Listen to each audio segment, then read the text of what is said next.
estou eu para contar a sexta história de Simbal Marujo.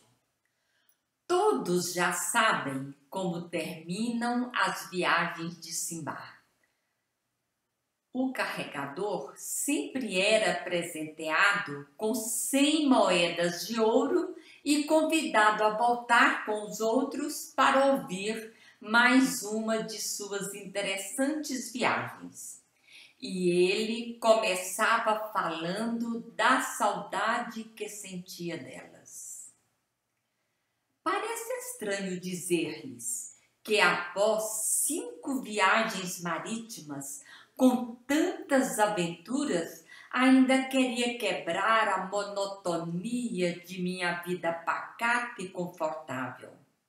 Pois foi isso que aconteceu. Certa vez, visitei comerciantes que há pouco haviam voltado de uma viagem. Ouvindo suas narrativas, velhas recordações adormecidas em meu íntimo acordaram. A vontade de viajar apoderou-se de mim. Queria ver terras estranhas. Comprei então mercadorias, mandei carregá-las em um grande navio. Parti em direção ao Golfo de Aden, situado no Mar de Omã, entre Somália, no chifre da África, e o Iêmen, na costa sul da Península Arábica. A viagem transcorria normalmente até que um dia o capitão pôs-se a gritar de repente. Aterrorizado, arrancou o turbante da cabeça, puxou os cabelos e a barba. Nós, aturdidos, perguntávamos: o que está acontecendo, capitão? Por que esse comportamento com tanto desespero? Ele respondeu: estamos perdidos. O navio tomou rumo errado e estamos agora no lugar mais perigoso dos mares e não podemos escaparmos. Vejam aquela ilha onde os penhascos se erguem ameaçadores. De encontro a ela nos leva a correnteza. Não podemos impedir o avanço do navio, nem o desviar da correnteza. Se Deus não nos conceder o milagre, seremos todos aniquilados. Ficamos todos apavorados. Vimos a correnteza arrebentar o cordame e quebrar o leme. O navio girava-se sobre si mesmo e acabou sendo arremessado com terrível força contra um penhasco e se despedaçou. Poucos passageiros conseguiram salvar-se com suas mercadorias. Eu e o capitão estávamos entre os que escaparam da morte.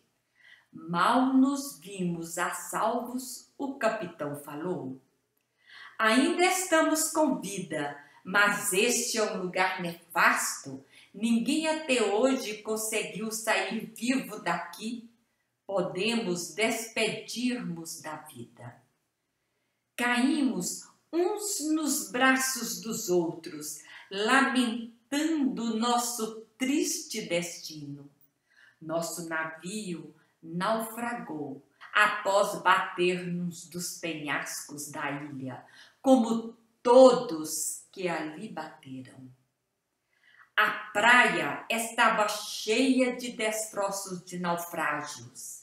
Entre eles haviam fardos e caixas de mercadorias, bem como esbranquiçados esqueletos humanos. Olhamos ao redor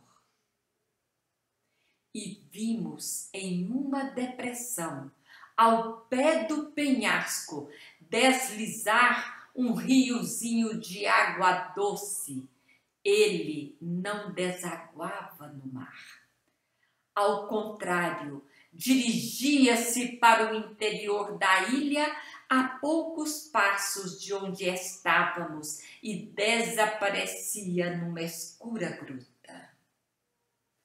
Percorremos sua margem e nossa vista ofuscou-se ao vermos todo o seu leito coberto de pérolas, diamantes, rubis e outras pedras preciosas. A boca da gruta reluzia de cristais e pedrarias. Encontramos também alguns víveres que certamente foram distribuídos em partes iguais pelos sobreviventes. Pegamos e verificamos que muitos estavam em perfeito estado. Tínhamos agora de economizá-los ao máximo. Era nossa única comida, porque escalar os penhascos e atingirmos o interior da ilha era impossível. Tivemos então de permanecermos na praia. Nossa esperança de salvarmos era constante. Esperávamos por um navio. Os dias foram passando e nada. Um a um de nossos companheiros foram morrendo de inanição, até que restou apenas eu com vida. Tomei muito cuidado com a comida que ainda restava, mas apesar de todo o racionamento, foram acabando. Desesperado, contava o último dia que eu alimentaria. Cavei minha própria sepultura, decidido a jogar-me dentro dela e esperar a hora derradeira. Enquanto cavava, recriminava-me por eu ter realizado mais esta viagem, dizendo: por que não fiquei em casa depois de esperar com vida de tantos e tão terríveis perigos? Assim, tão arrependido, de súbito tive um pensamento positivo. Quem sabe encontrarei a salvação. Continuei com este pensamento por muito tempo. De repente, olhei para a gruta, para onde aquele regato corria. Uma ideia relâmpago veio em meu cérebro e disse para mim mesmo: é isso! Só pode ser! Este regato deve ter um fim.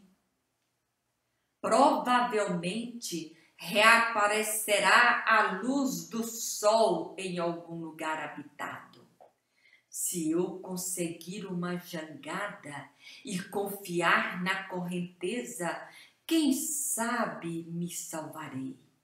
Na pior das hipóteses, morrerei no interior da gruta que se dirige para dentro da montanha ao invés de morrer na praia.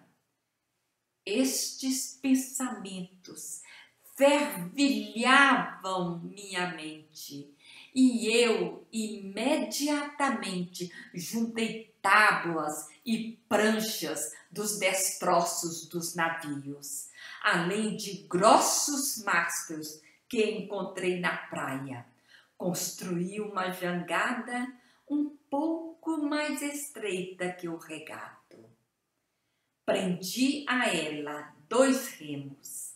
Depois fiz alguns fardos das finas peças de fazenda e outras especiarias que recolhi na praia, amarrando tudo em pacotes.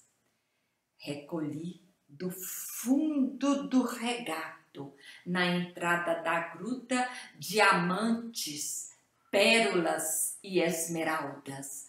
Coloquei todas estas coisas na jangada, subindo nela em seguida e comecei minha viagem pelo interior da montanha. Mal penetrei na boca do túnel, uma profunda escuridão me envolveu. A jangada seguia arrastada pela correnteza. De vez em quando, o leito do regato estreitava e a jangada raspava nas paredes rochosas.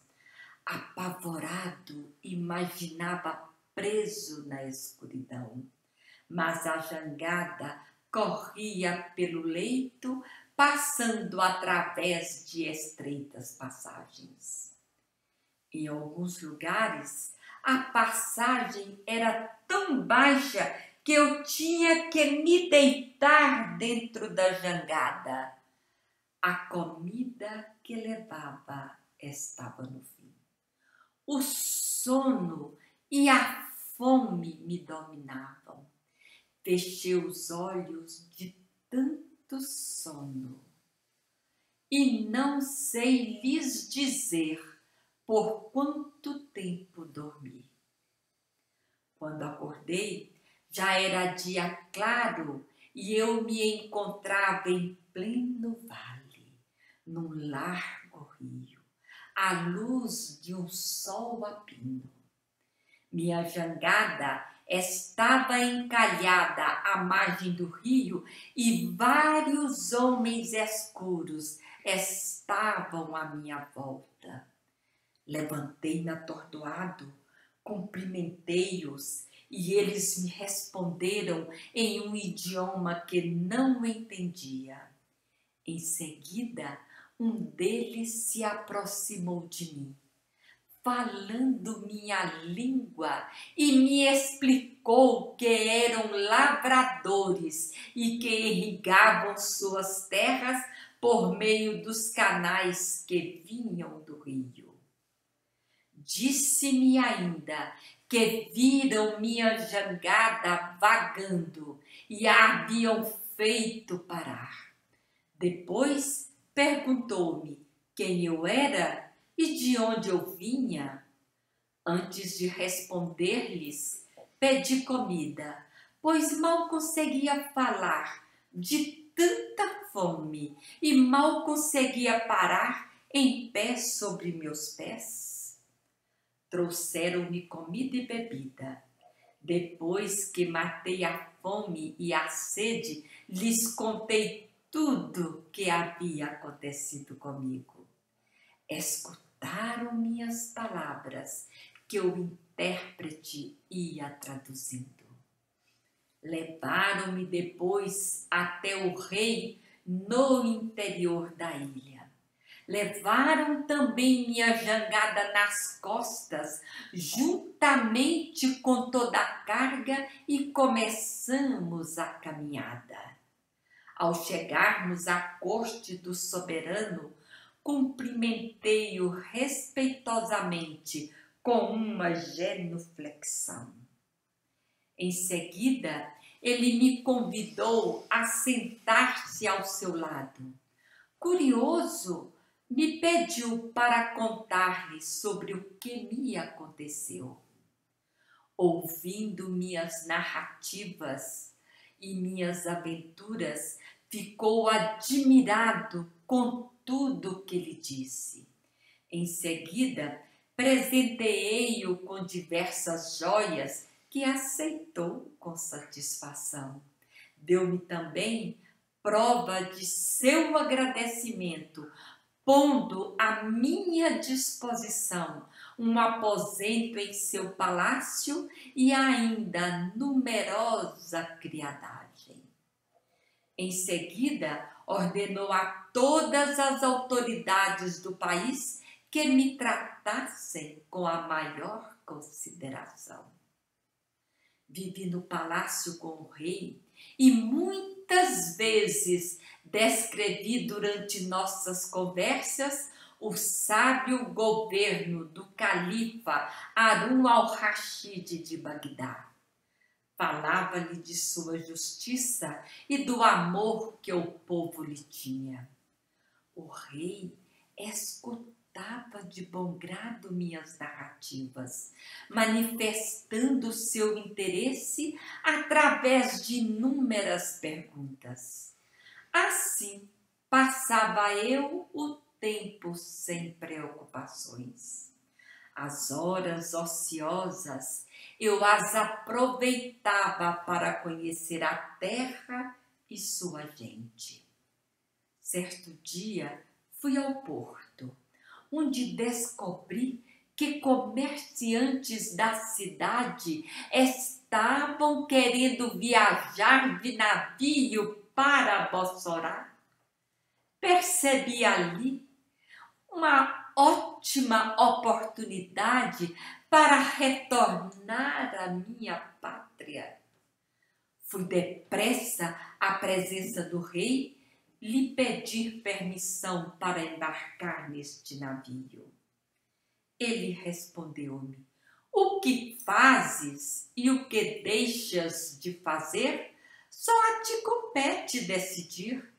Se quiseres ficar em meu reino, será um hóspede sempre bem-vindo. Mas, se queres viajar, atende a um pedido meu. Leva um presente e uma carta ao teu califa Harun al-Rashid em Bagdá e assegura-lhe minha amizade. Depois destas palavras, entregou-me presentes reais e uma carta endereçada ao califa, pedindo que eu mesmo os entregasse. Em seguida, presenteou-me também com valiosos presentes de seu tesouro. Arrumei meus pertences, despedi-me do rei e de seus súditos. Antes de minha partida, o rei mandou dizer ao capitão do navio que me tivesse sob sua proteção e que ainda deveria pôr à minha disposição tudo o que eu desejasse. Deixamos o porto e chegamos sem incidentes a Bassorá.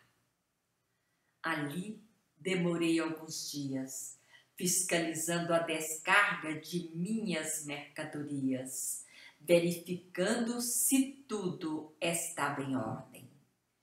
Só depois dirigi-me a Bagdá. Minha família já me considerava morto e ficou muito contente com meu retorno.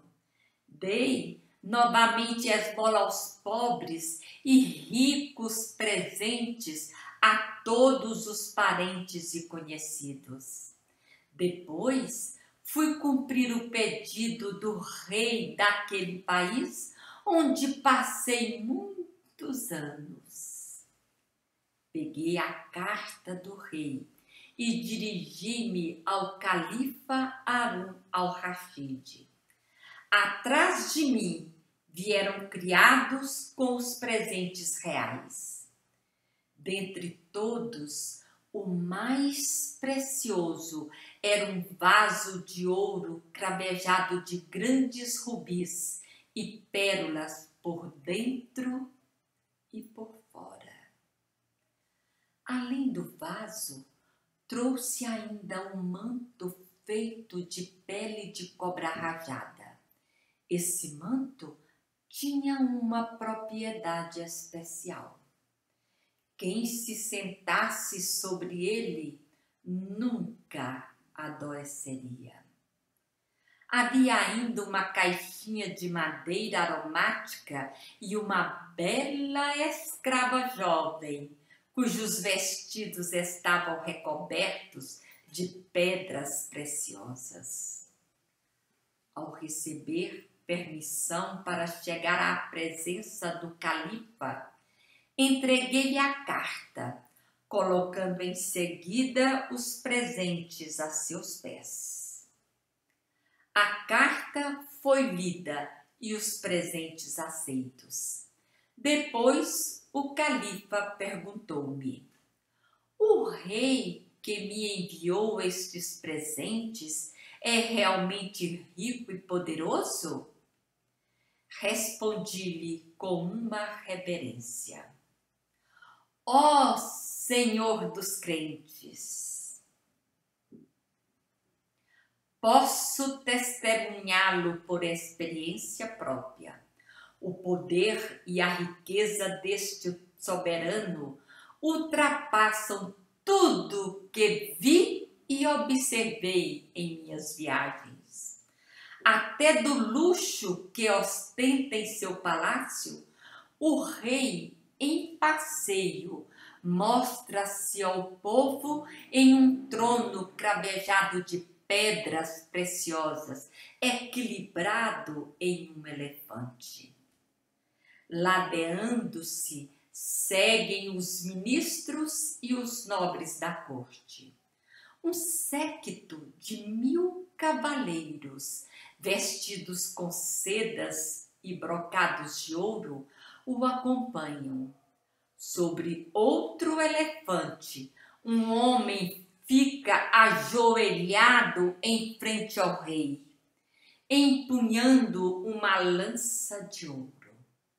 Atrás fica outro com um bastão de ouro em cuja ponta está presa uma esmeralda. De tempos em tempos, o homem ajoelhado exclama: este é o soberano do rei, a cujo poder ninguém resiste e cujas propriedades são incomensuráveis. Terras, ouro, rubis, esmeraldas e diamantes. Quando este se cala, o homem que está atrás do rei exclama: este rico e poderoso soberano também morrerá, morrerá, morrerá. O rei é tão justo e o povo lhe é tão devotado e conhece tão bem suas obrigações que não há necessidade de juízes. Perplexo, o califa ouviu meu depoimento, depois disse: por Deus, a carta e tuas palavras me convenceram de que este soberano é em verdade poderoso e justo. E, despedindo-se, ordenou que lhe dessem um rico presente. E Simba termina a narrativa dizendo: voltem todos amanhã, contarei a história da minha 7ª viagem. Os ouvintes foram para casa e o carregador recebeu suas 100 moedas de ouro. Eu os convido novamente para estarem comigo na próxima terça-feira para ouvir a história da 7ª viagem de Simba o Marujo, que, com certeza, trará grandes surpresas. A história está aqui, no livro Joias das 1001 Noites. Muito obrigada.